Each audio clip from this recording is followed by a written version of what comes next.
வணக்கம். ஆலமரம் ஃபீகஸ் பெங்காலன்சஸ் இந்தியாவின் தேசிய மரமாகும். இது நீண்ட ஆயுளையும், கிளைகளிலிருந்து விழுதுகளை விட்டு படர்ந்து வளரும் தன்மையையும் கொண்டது.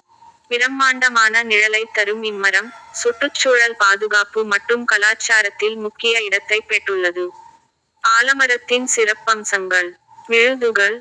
ஆலமரத்தின் கிளைகளில் இருந்து வளரும் வான்வழி வேர்கள் நிலத்தை அடைந்து புதிய தண்டுகளாக மாறுகின்றன. இதனால் ஒரு மரமே பல மரங்கள் சேர்ந்தது போல் பல ஏக்கர் பரப்பளவிற்கு பரந்து வளரக்கூடியது. நீண்ட ஆயுள். பல 100 ஆண்டுகள் முதல் ஆயிரக்கணக்கான ஆண்டுகள் வரை வாழக்கூடியவை. கொல்கத்தாவில் உள்ள பெரிய ஆலமரம், தி கிரேட் பன்யான், சுமார் 250 ஆண்டுகளுக்கும் மேலாக 2800-க்கும் மேற்பட்ட தண்டுகளுடன் பரந்து விரிந்துள்ளது.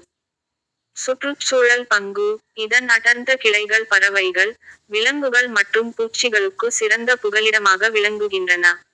மேலும், இது தட்பவெப்ப நிலையை சீராக வைத்திருக்க உதவுகிறது. மருத்துவ குணம் மற்றும் பயன்கள். பாரம்பரிய மருத்துவம். ஆலமரத்தின் இலைகள், பட்டை மற்றும் பால் ஆகியவை பல்வேறு நோய்களுக்கு இயற்கை மருந்தாக பயன்படுகின்றன. சளி மற்றும் புண்கள். இதன் இலை கசாயம் சளித் தொந்தரவை குணப்படுத்தவும், பட்டைச் சாறு வாய்ப்புண் மற்றும் உள் உறுப்பு ரணங்களை ஆற்றவும் உதவுகிறது. நார்ச்சத்து. இதன் விழுதுகள் மற்றும் பட்டைகள் கயிறுகள் செய்ய பயன்படுகின்றன. கலாச்சார முக்கியத்துவம். வழிபாட்டுத் தலம். இந்து மற்றும் பௌத்த சமயங்களில் ஆலமரம் மிகவும் புனிதமானதாக கருதப்படுகிறது.